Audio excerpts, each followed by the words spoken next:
Hi everyone, welcome to another episode of PKM Weekly.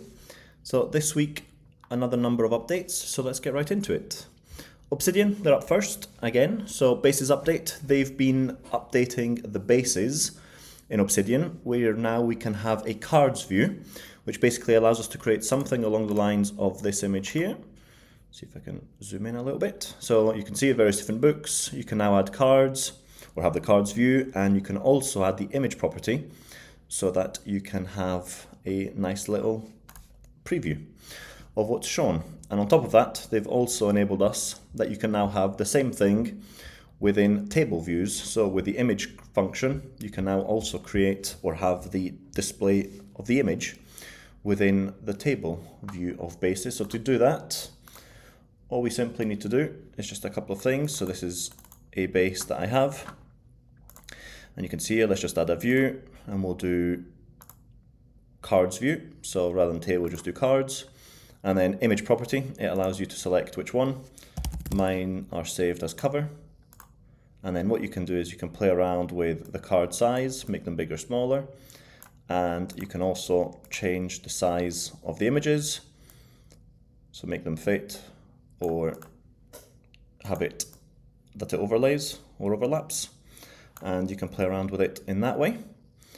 And then on top of that, what we can also do, so let me just get rid of this view.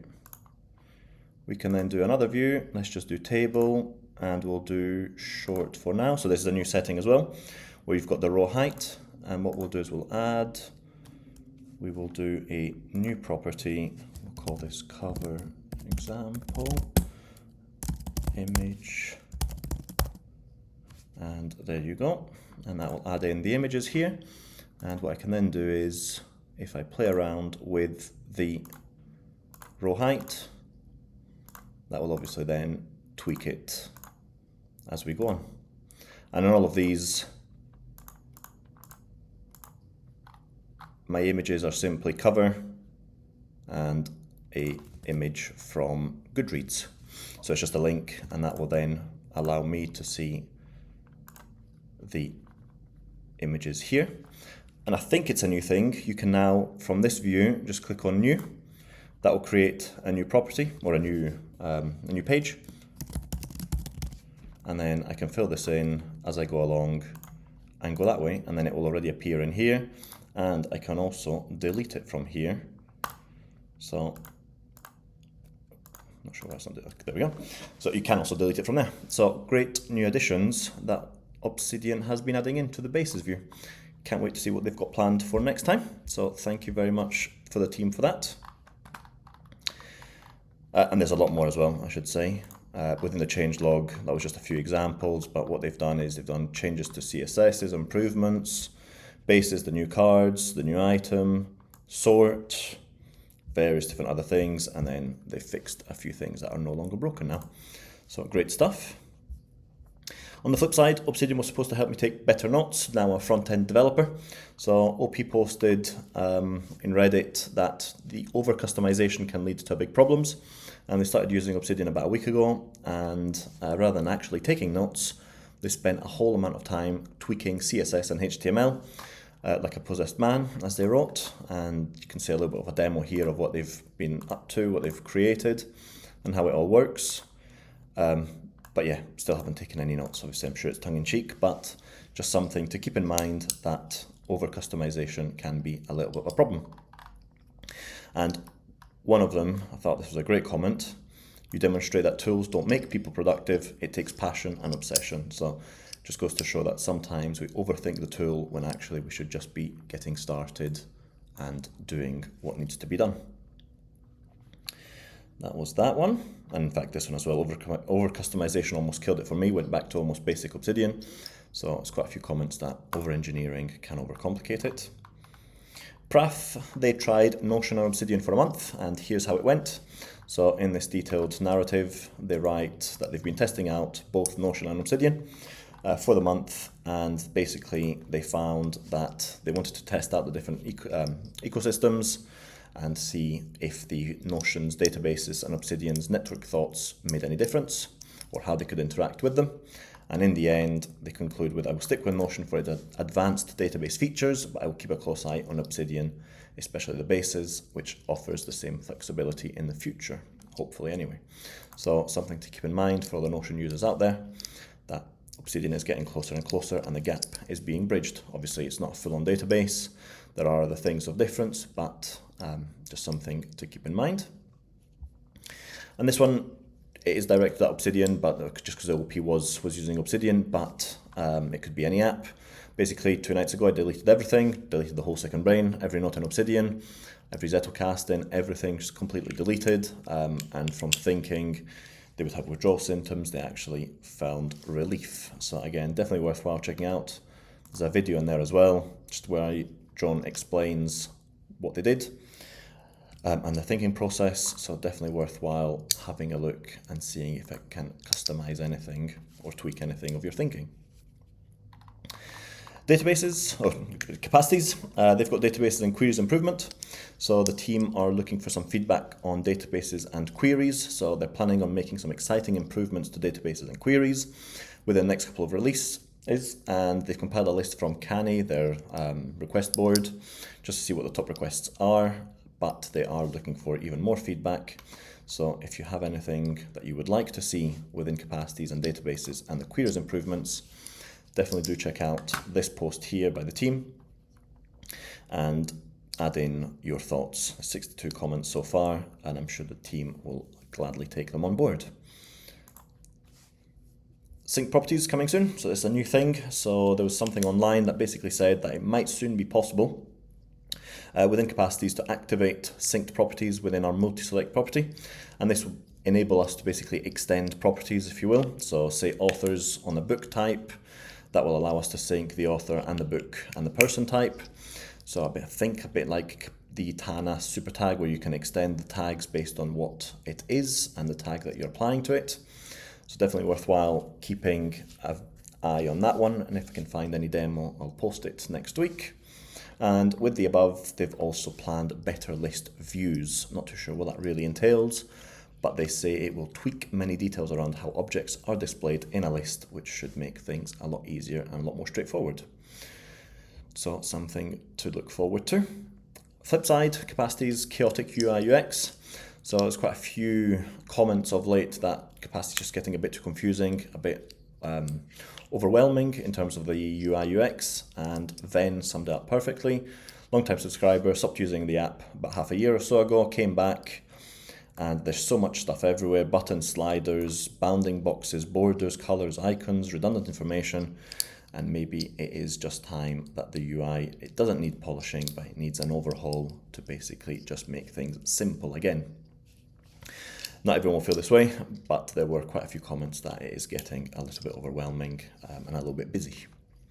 So hopefully the capacities team can deal with that once they get past these round of improvements.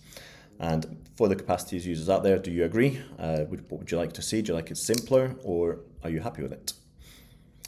Tana, they've got a European summer office hours coming up on the 2nd of July. So it's Wednesday, and it's going to be Olav and Matt that they're going to talk us through the product updates, and they've just wrapped up their latest 6-week sprint, and they will share what they've been working on and what's about to be released and what's coming next, and answering any questions that we may have as well. So definitely worthwhile joining that one in, just to see what the team's been up to and what these releases that they're planning are going to include. So if you can make it, definitely worthwhile. There's a Luma link here where you can sign up. Wednesday for me, it's going to be at 5 o'clock, so GMT +4, and you can see your time zone if you click on the link here. Ev, she posted a fix your Tana related content mess, so you can filter your page using the focus mode button that she's developed with a little toggle. It's definitely worthwhile checking this video out, which basically the tiny toggle focuses your Tana page. So if you are struggling with that, definitely worthwhile having a look into this one. And then OP, they've been a little bit put off the Logseq's lack of updates, the database mode, failure to have a decent working mobile app, which led them to move over to Tana. And they found that there's no real easy way to import in from Logseq to Tana. because things aren't imported properly. Assets, queries, headings, and other things are just a bit of a mess. And what they're planning on doing is building a tool to import Logseq to Tana, and they're going to rely on the open source Tana import tool that was developed, I think, by the team, and they're just basically looking for ways to improve it. So if you have any comments, definitely do check out the link and post your thoughts there. And then another one, can't make the choice versus Tana and Capacities. Which one did you choose and why? I like the flexibility of Tana, but still undecided. It was on Reddit. There was a number of comments from memory of what was going on, and a lot of them are just comments of which one do you prefer. Outliner versus full form, online only versus offline, etc, etc. So worthwhile having a look at that one if you're in the same boat. Logseq, there was an update that the devs are working on possibly a way that we can convert pages to block and vice versa. So it seems from this one, if I understood correctly, we'll be able to set and unset a page. So using the page tag, we're able to convert between a page and a block. So it should make things easier to differentiate between what I want as a proper page and what I want as a block. And that will be through this tag called page. I think that's the plan anyway. So hopefully that will come to life. And also then, this got me thinking, I think there was a comment in the Tana Slack that maybe then this could be a way that Logseq, Tana, and all the outliners could develop a way that you can have a full form page. So rather than have a page with bullet points, you could then have a tag which creates a full form page, a non-outliner page, no bullet points, so that you can have a proper writing document, a bit like Word or Google Keep or Notion or anything like that. So hopefully this might be the start of things to come, where we see outliners being able to implement some full form writing. And I'm sure a lot of people will enjoy that. Who knows if this is possible or not, but it just got me thinking based on the comment that Tienson put in the GitHub. AppFlowy, they've got quite a number of updates coming up. So now the web version, we can edit and create grid and board view databases. And if you just go to appflowy.com, you can get started. And you can create or link inline databases, and there's a few other things, and the self-hosting version will be updated next week. So if you're waiting for that, just hold on a little bit more. And you can also see a working demo here, AppFlowy announcements, and there's a bit of a working demo here of what you can do with it. So worthwhile having a look at that one. And on top of that, they're working for the next release to include the login with the password, so that's through the web version, create and edit calendar view databases. Again, we're web version only because you can already do these things within the desktop and the mobile app, and add or link inline databases views in documents. So some great stuff happening in AppFlowy. Orca Note, they've released 1.20, bug fixes, direct alias editing, dark mode for the PDF viewer, migrate aliases, optimize general data for handling queries. So just great things coming from Sethuan, and again, if you follow the link here, you can find the full details and also download the latest version of Orca Note. So great stuff from Sethuan on that one.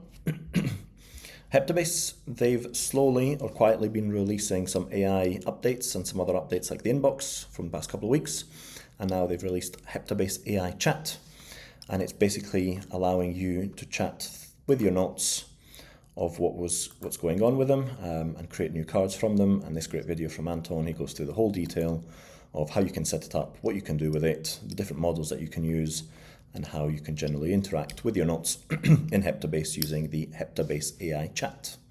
So thank you, Anton, for that. Definitely worthwhile checking out. Noteey 1.25 has been released, and that includes new features and improvements.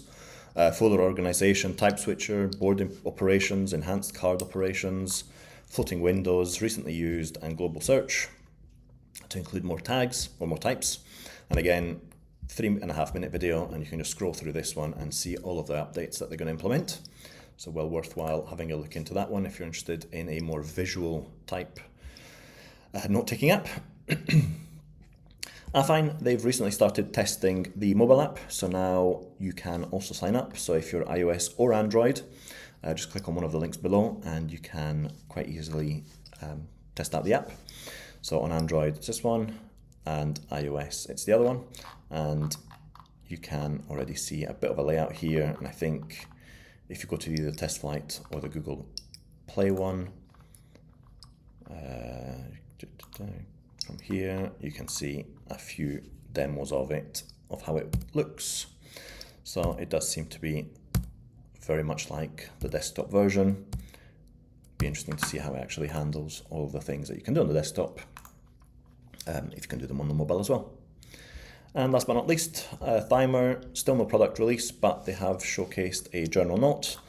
Although it just goes to show the journal, there's not really much there, but hopefully it does mean that they are getting closer and closer to releasing it, and there is talk of plugin development.